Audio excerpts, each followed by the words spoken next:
आदरणीय श्रोता नमस्कार। कार्यक्रम गौरीगञ्ज सरोकारमा यहाँलाई स्वागत छ। उपस्थित भएको छु म युवराज भट्टराई भने प्राविधिक बाटोमा रहेर प्रविधि संयोजन प्राविधिक मित्रहरू मञ्जु डाँगी, सकेन्द्र ताजपुरिया, त्यसै गरी दिपेश किशोर भट्टराईले गरिरहनु भएको छ। गौरीगञ्ज गाउँपालिकाको वित्तीय सहयोगमा कार्यक्रम निर्माण गरिएको हो। जनप्रतिनिधिहरू निर्वाचित भएर आएको 5 वर्षे कार्यकाल सकिन लागेको छ। यो समयमा गौरीगञ्जमा विभिन्न क्षेत्रमा के कति कामहरू भए, ती कामहरू कतिको प्रभावकारी रहे भन्ने विषयलाई समेटेर हामीले कार्यक्रम निर्माण गरिरहेका छौँ। 4वटा कार्यक्रम हामीले अध्यक्ष बाबुराजा श्रेष्ठ जानकारीमा आधारित रहेर निर्माण एवं प्रसारण गर्यौं। आजको यो 5औं भागको कार्यक्रममा उपाध्यक्ष दिपेन्द्र थापासँग हामीले जानकारी लिएका छौँ। 5औं र 6औं कार्यक्रम हामीले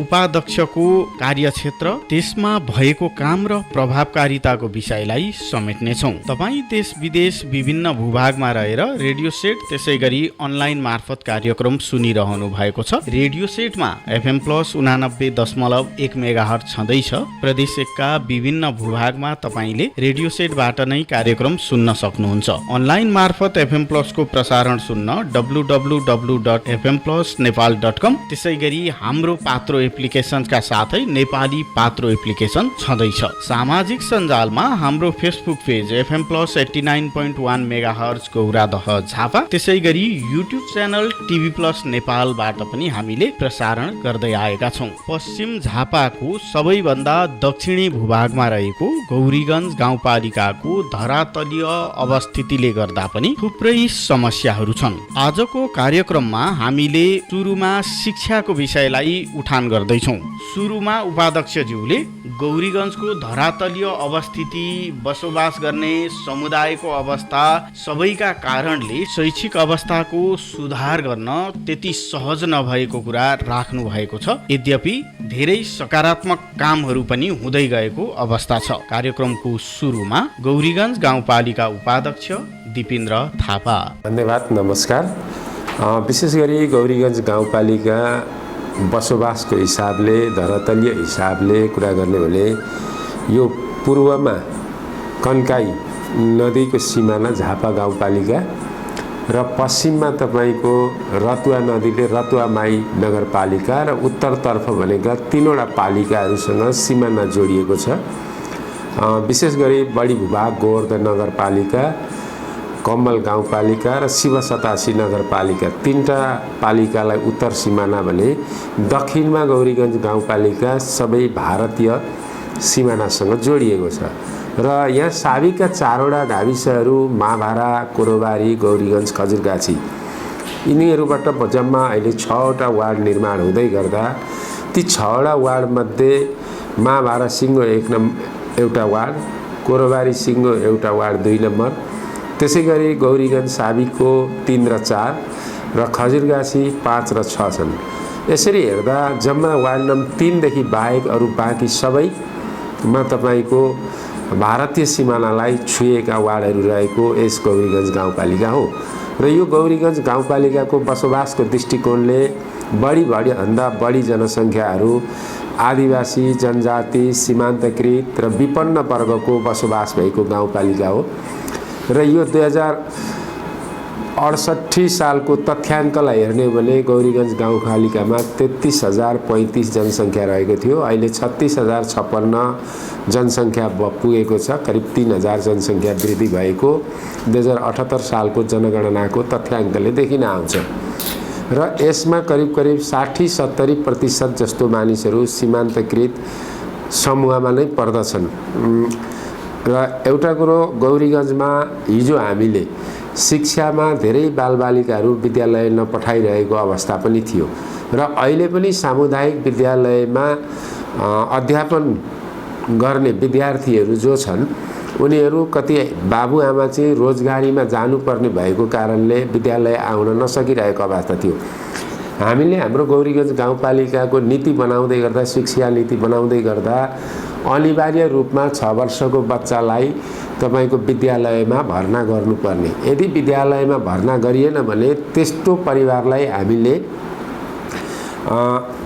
गाउँपालिकाबाट प्रदान गरिने सेवा सुविधामा रोक लगाउने भन्ने किसिमले एक खालको नीति बनायो। त्यो रोकै लगाउने कुरा आफ्नो ठाउँमा थियो, तर उनीहरूलाई शिक्षाप्रति चाहिँ सोच बढोस्, शिक्षा नै विकासको पहिलो मेरुदण्ड हो भन्ने कुराको चाहिँ ज्ञान गराउनको लागि हामीले त्यो गरेको र गौरीगञ्जको परिवर्तनलाई हरेक कुराले असर पार्छ भने पहिलो शिक्षा र यो दक्षिण भारतमा रहेको क्षेत्र पनि भारतको तपाईको अब्बल क्षेत्र नभएकोले यो बिहारसँग जोडिएको क्षेत्र हो।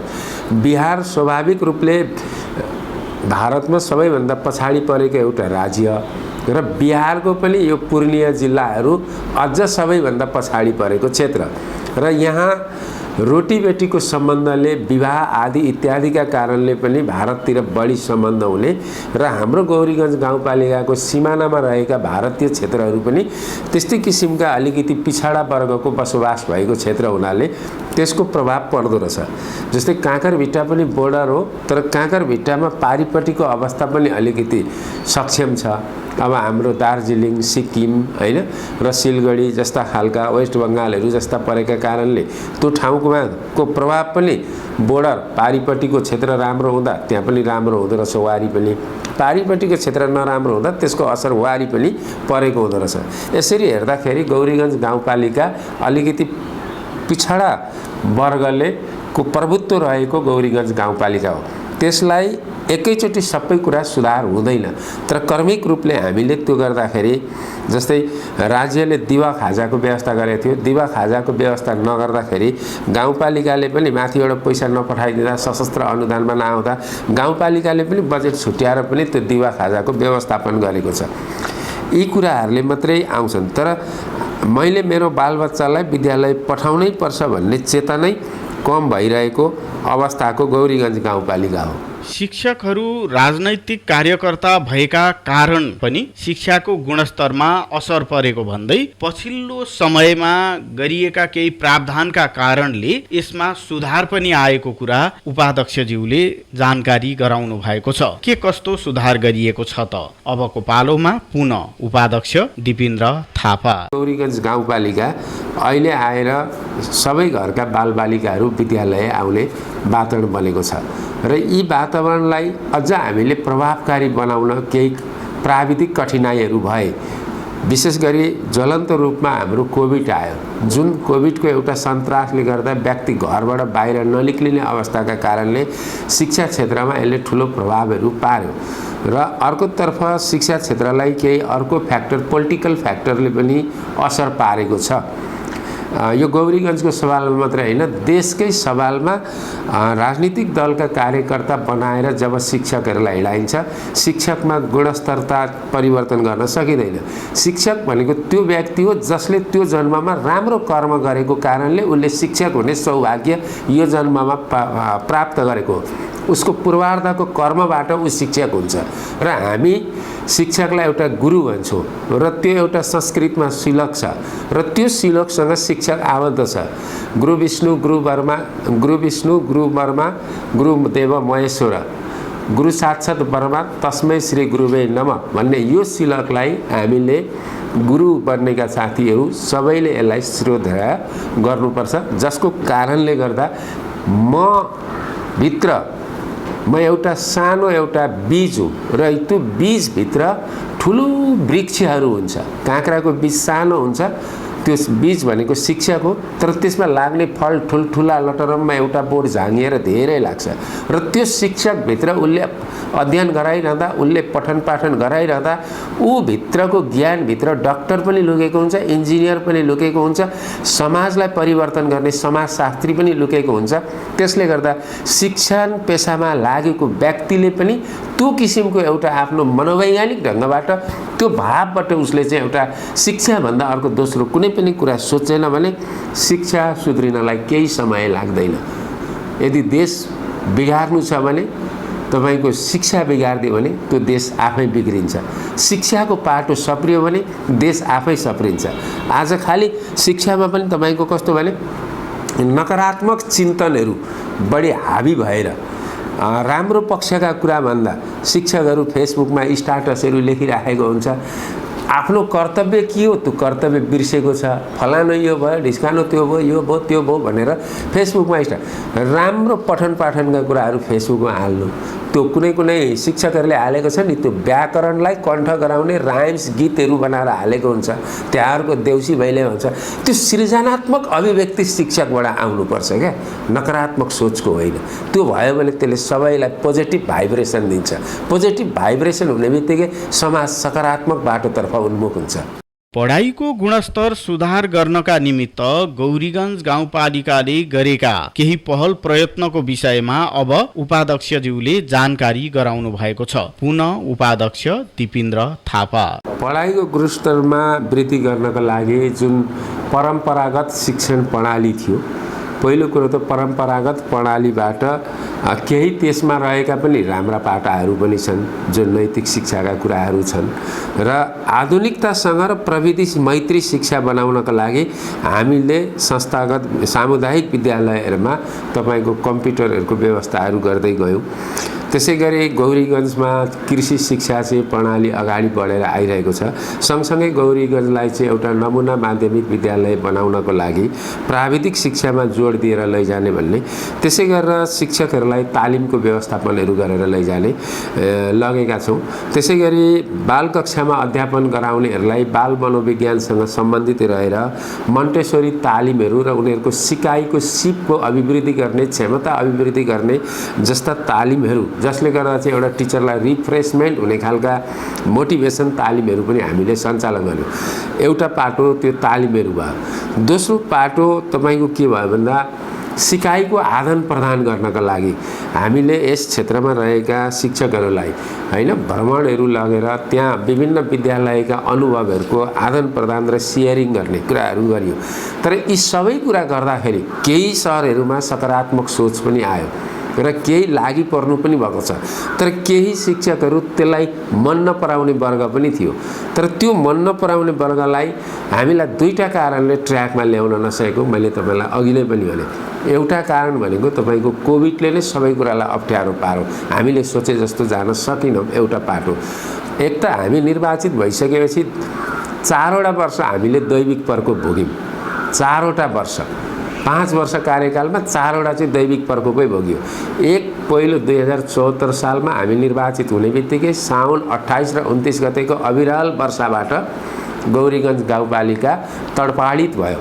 एक त्यस पछाडि हामी 76 चैतबाट हामी कोभिड भोग्यौँ। 75 मा हामीले राम्रो काम गरेका हौँ। 76 र 75 मा हामीले ऐनहरू पनि निर्माण गर्यौँ, जसले गर्दा स्थानीय सरकार सञ्चालन ऐनको परिधिभित्र र नेपालको संविधानको परिधिभित्र रहेर हामीले कानुनहरू निर्माण गरेर त्यसका आधारमा हामीले स्मुथली गौरीगञ्ज गाउँपालिकालाई अगाडि बढाउँदै गर्दा हामीमा ढाक्क कोभिड आयो।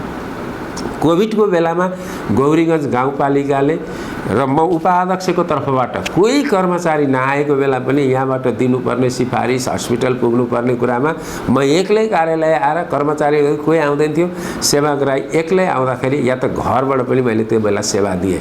कोभिडको बेला म आफूलाई पनि ज्यानमा जोखिम राखेर गरियो।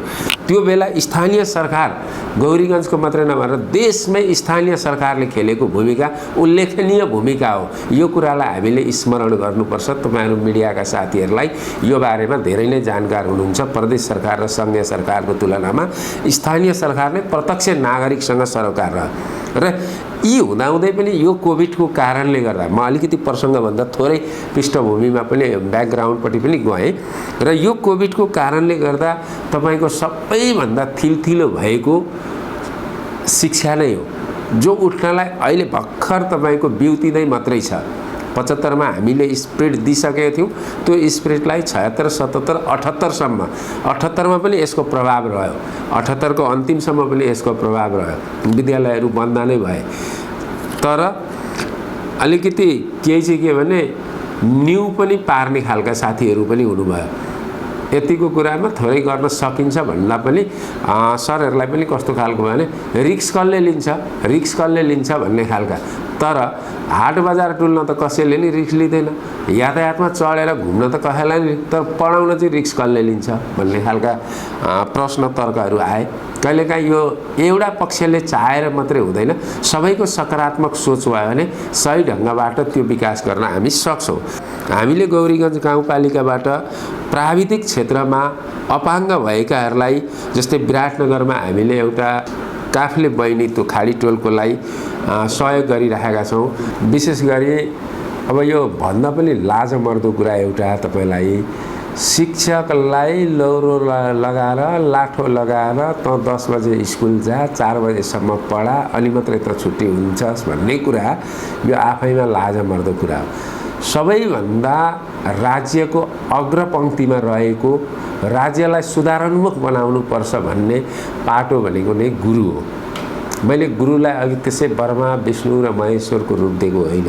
हामीले त्यसको उसमा समयमा कति शिक्षकहरू जानुहुन्न थियो, कति विद्यालयमा हामीले हेऱ्यौँ र हामीले एकचोटि वारेन्ट पनि दियौँ। हामीले अनुगमनको क्रममा चिल्लाएर प्रावि गयौँ, त्यो दिन प्रहले जानकारी बेगर हिँड्नु भएको रहेछ, उहाँलाई स्पष्टीकरण गऱ्यौँ, मिडिया लिएर गयौँ, मिडियामा देखायौँ। त्यस पछाडि धेरै उहाँहरू सचेत हुनुभयो एकपल्ट।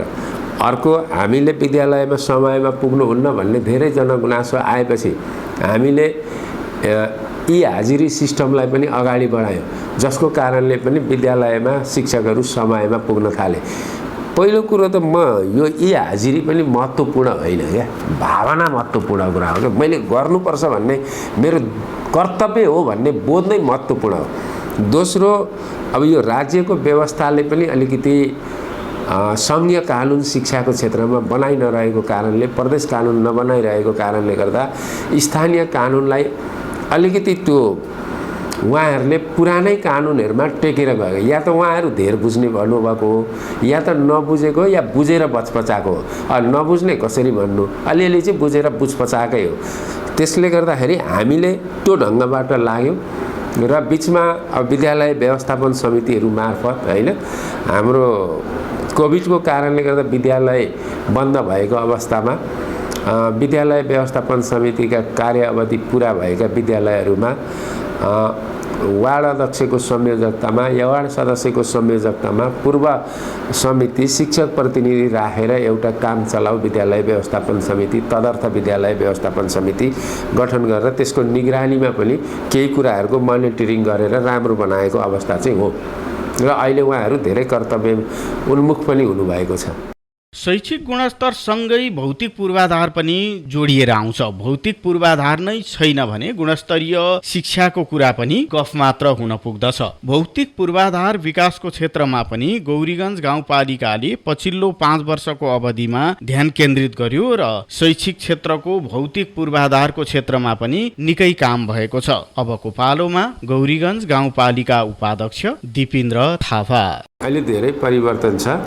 गौरीगञ्ज गाउँपालिकामा भौतिक पूर्वाधारमा धेरै विद्यालयहरूको घेराबारा नभएको अवस्था थियो। आज सबै विद्यालयको घेराबारा भएको छ र केही विद्यालयको जमिन पनि कम थियो। माध्यमिक तहको विद्यालय गौरीगञ्ज गाउँपालिका वार्ड नम्बर 1 को बाल कल्याणमा त्यहाँ गाउँपालिकाको तर्फबाट र सशस्त्र अनुदान दुईटैको तर्फबाट विद्यालयहरूमा जग्गा खरिदसहित गरेर बिल्डिङ बनाउने कार्य पनि सम्पन्न भयो र त्यो विद्यालयको हुलाकी राजमार्गले एउटा पुरै 2 तले बिल्डिङ चाहिँ हुलाकी राजमार्गमा परेर त्यो भत्कियो। अहिले अर्को नयाँ बिल्डिङमा चलाइरहेको छ। गौरीगञ्ज माविमा पनि भूकम्पका कारण हुलाकी राजमार्गले तपाईँको यो दक्षिणपट्टिको वालहरू भत्किएको छ। त्यसको लागि पनि गौरीगञ्ज गाउँपालिकाले अहिले घेराबाराको लागि बजेट विनियोजन गरेको छ। त्यसै गरी अर्को पृथ्वी पराबीमा त्यो घेराबारा लगाएर सम्पन्न पनि भइसक्यो, गौरीगञ्जको सम्पन्न हुने क्रममा छ। बाल कल्याणमा त्यसरी भवन बन्यो। त्यसै गरी अन्य विद्यालयमा पनि पुराना र जीर्ण भवनहरू थिए, ती भवनहरूलाई मर्मत गर्ने कामहरू भए केहीलाई भने, केहीलाई थप नयाँ भवनहरू पनि निर्माण भए। 1 नम्बरकै इन्द्राणी प्रावि, खजुरगाछी मावि लगायत आदर्श मावि रहेका यहाँका सबै जसको भौतिक पूर्वाधार राम्रो छैन, विद्यार्थी सङ्ख्या जनसङ्ख्याको आधारमा तिनीहरूका पूर्वाधार विकासदेखि लिएर त्यसको फर्निचर व्यवस्थापन, डेस्क बेन्च होइन, टेबल कुर्सीदेखि लिएर यी यावत कुरामा गौरीगञ्ज गाउँपालिकाले काम गरेको छ। अधिकांश विपन्न वर्गको बसोबास रहेको गौरीगञ्ज गाउँपालिकामा पालिकाले विपन्न वर्गलाई शिक्षामा प्रोत्साहित गर्नका निमित्त के गर्यो त यो 5 वर्षको अवधिमा? अबको पालोमा यो विषयमा उपाध्यक्ष थापा। सबै विद्यालयहरूमा कम्प्युटर र प्रिन्टरहरू त सबै विद्यालयमा हो। त्यो भनेको नर्मल्ली काम गर्नको लागि मात्रै हो, त्यो अहिलेको अनिवार्य आवश्यकता हो। धेरै विद्यालयहरूमा विद्युत पनि जडान थिएनन्। पहिलो त विद्युत जडान भएपछि मात्रै हामी प्राविधिक त्यो एउटा पूर्वाधार हो, अनि त्यस पछाडि ती कामहरू गऱ्यौँ र शिक्षकहरूलाई पनि हामीले कम्प्युटर तालिम गऱ्यौँ। प्रत्येक विद्यालयका शिक्षकहरूलाई बोलाएर कम्प्युटर तालिमहरू दिएर त्यस पछाडि त्यसलाई प्रविधि मैत्री बनाउने कुरामा हाम्रो भयो। अर्को साइडतर्फ हामीले लोकसेवा तयारी कक्षाहरू पनि सञ्चालन गऱ्यौँ। अहिले पनि तयारी कक्षा चलिरहेको छ। अगाडिको कक्षाबाट पनि केहीहरूले चाहिँ एउटा रोजगारीमा जाने अवसर प्राप्त गरेर लोकसेवा आयोग पास पनि गरेको हामीसँग रेपोर्टहरू आयो। त्यस्तै गरेर हामीले गणेशमान अध्ययन प्रतिष्ठान होइन लगायत मदन भण्डारी फाउन्डेसन हाम्रो ताराबारी होइन, झिलझिले, नरबहादुर कर्मचार्य, यस्ता ठाउँमा कृषि होइन, भेटनेरी, तपाईँको जेटिए, तपाईँको अमिन होइन, अनि ओभरसियर इन्जिनियरिङ जस्ता क्षेत्रमा गाउँपालिकाले लगानी गरेका छन् ती व्यक्तिहरूलाई।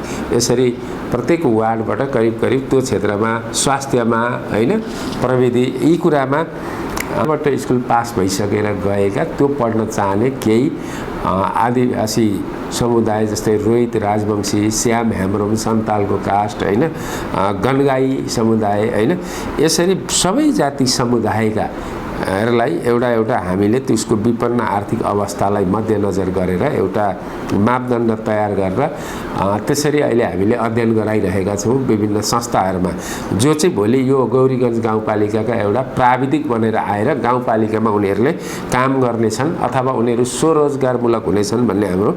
अर्कोतर्फ विशेष गरी छात्राहरूलाई प्रोत्साहित गराउनको लागि लगभग गौरीगञ्ज गाउँपालिकाका सबै वार्डमा कक्षा 11मा पढ्ने होइन छात्राहरूलाई साइकल वितरणका कार्यक्रमहरू गरेछ, जसको कारणले गर्दा उसको विद्यालय आउने समयको बचत भएर उसले थप उसको शिक्षा अध्ययनमा चाहिँ सहयोग पुगोस् भन्नको लागि, उसको समय बचत होस् भन्नको लागि र छात्राहरूलाई चाहिँ पढाउनु पर्ने रहेछ भन्ने होइन, यसले चाहिँ तपाईँको एउटा लैङ्गिक समानतालाई पनि न्यूनीकरण गर्न सहयोग पुगोस् भन्ने दृष्टिकोणले पनि त्यसरी हामीले साइकलहरू वितरण गरेर महिला शिक्षा छात्र शिक्षालाई पनि हामीले जोड दिएका छौँ। प्राविधिक शिक्षा त्यसै गरी प्रविधि मैत्री शिक्षाका लागि पनि गौरीगञ्ज गाउँपालिकामा 5 वर्षको अवधिमा प्रशस्त काम गरिएको छ। अब यो विषयमा उपाध्यक्षज्यूले जानकारी गराउनु भएको छ। पुनः उपाध्यक्ष दिपेन्द्र थापा। प्राविधिक शिक्षाको हिसाबले गौरीगञ्ज गाउँपालिकाको पहिलो त त्यहाँ रहेको जनशक्तिलाई नै आधार मान्नुपर्छ।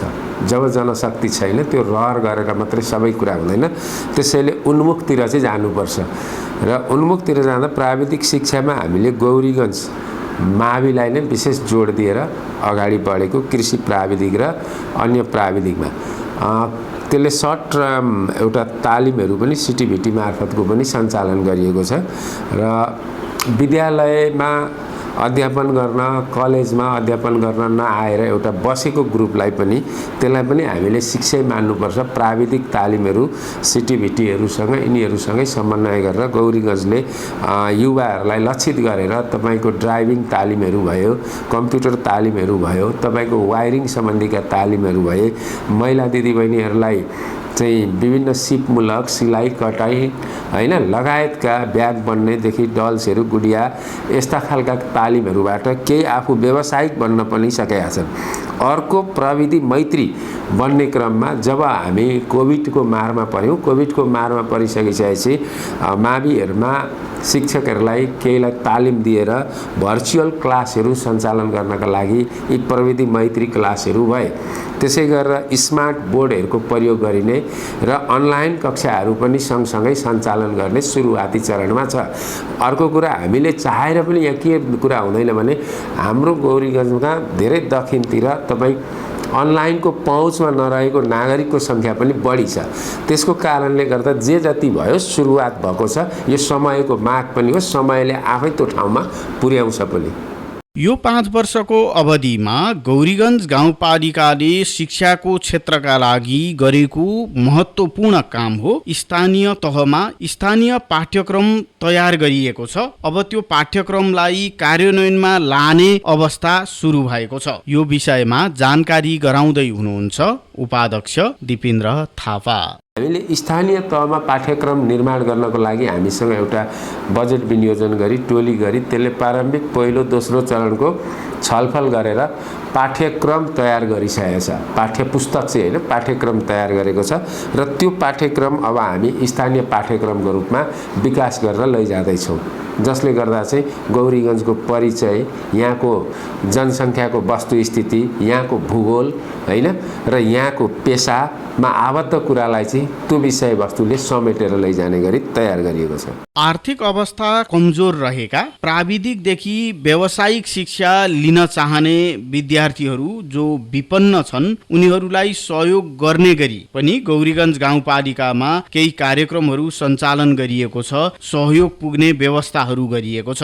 पुनः उपाध्यक्ष दिपेन्द्र थापा। प्रोत्साहित बनाउनको लागि पहिलो छात्रवृत्तिका कुराहरू नै हुन् महत्त्वपूर्ण। अनि हामीले प्रदान गर्ने त्यस्ता पुरस्कारहरूमा पनि प्राथमिकता राखेर लग्या हो। यो सबै कुरा हाम्रा योजनाहरू बने, तर योजनालाई सही ढङ्गले हामीले समयले अलिकति चाहिँ जसरी गर्न चाहेको त्यसरी चाहिँ गर्न नसकेको हो। र अहिले पनि तपाईँको हाम्रो यो समग्र चेतना के छ भने विकास भनेको चाहिँ तपाईँको पूर्वाधार विकासलाई नै बढी जोड दिइरहेको जनमानस हो। तर समग्र विकासका पूर्वाधारबाट शिक्षा, स्वास्थ्य, खानेपानी, बिजुली यी सबै कुराहरू हुन् भन्ने कुरा पनि सबैले नबुझिरहेको अवस्थामा हामीले यी गरेका पाटाहरू अलिकति कम देखिन्छन्। तर गौरीगञ्जको सवालमा तर हिजो 2074 भन्दा अगाडिको अवस्था र अहिलेको अवस्थालाई हामीले टेस्टिङ गर्नुपर्छ। हिजो इन्डिकेटरहरू राखिनुपर्छ। ती इन्डिकेटरले मात्रै हाम्रो मापनहरू गर्छ। युवा वर्गलाई स्वरोजगार बनाउन, व्यावसायिक बनाउन, रोजगारमुखी विभिन्न कार्यक्रमहरूमा पनि सहयोग गाउँपालिकाले गर्दै आएको छ। यो बीचमा के कस्ता कार्यक्रमहरू गरियो त? अब पुनः उपाध्यक्ष दिपेन्द्र थापा। युवाको विषयमा विशेष गरी हामीले स्वरोजगारमूलक जुन युवाहरू चाहिँ वैदेशिक खाडी मुलुकमा जाने, 50 डिग्रीको तापक्रममा जाने, कति बाकसमा आउने, अलिक सक्षम खालकाहरू अमेरिकातर्फ जाने, अस्ट्रेलिया जाने, यो ट्रेनहरू सबै देशैव्यापी रूपमा छ। यसलाई एउटा गाउँपालिकाले सानो प्रयासको रूपमा, ठुलो प्रयासमा यसमा प्रदेश सरकार र सङ्घीय सरकारले पनि गर्नुपर्छ। हामीले विशेष गरी युवाहरूलाई लक्षित गरेर ड्राइभिङ तालिमहरू भयो, वायरिङ र प्लम्बिङका तालिमहरू भए, कम्प्युटर शिक्षाहरू जस्ता कुराहरू हामीले वर्षी नै कार्यक्रमहरू राख्यौँ र त्यसबाट धेरैले, तर पनि के हुँदो रहेछ, तालिम सिकिसकेपछि पनि उसको उद्देश्य चाहिँ विदेशै हुँदो रहेछ। तालिम दिउँ, तालिम सिकेपछि पनि यहीँ केही गर्नुपर्छ भन्दा नि उद्देश्य चाहिँ विदेशै। यहाँ बस्यो भने 15-20 हुन्छ, वहाँ गइयो भने 40-50 हुन्छ भन्ने मानसिकतै हुँदो रहेछ सिप सिकेपछि पनि। तर जसरी भए पनि ऊ रोजगार। अर्कोतर्फ कृषिसँग सम्बन्धित पनि हामीले तालिम दिउँ युवाहरूलाई। बगर खेतीको लागि हामीले प्रोत्साहन गऱ्यौँ। जस्तै हाम्रो 1 नम्बर वार्ड र 2 नम्बर वार्डमा कन्काईको बगरमा खरबुजा तरबुजा खेतीहरू युवाहरूले गरेको छ। यसपालिको दैविक प्रकोपले गर्दा 1 नम्बर वार्डमा रङ्गेथान साइडतिर अस्तिको असिनाले ठुलो क्षति भएछ। करिब अब 20-25 बिघा चाहिँ खरबुजा लगाइएको थियो तलदेखि माथि समूहमा, त्यो सबै नष्ट भयो। अब यस्ता कुरामा हामीले विपद व्यवस्थापन कोषबाट उनीहरूलाई राहत दिनुपर्छ।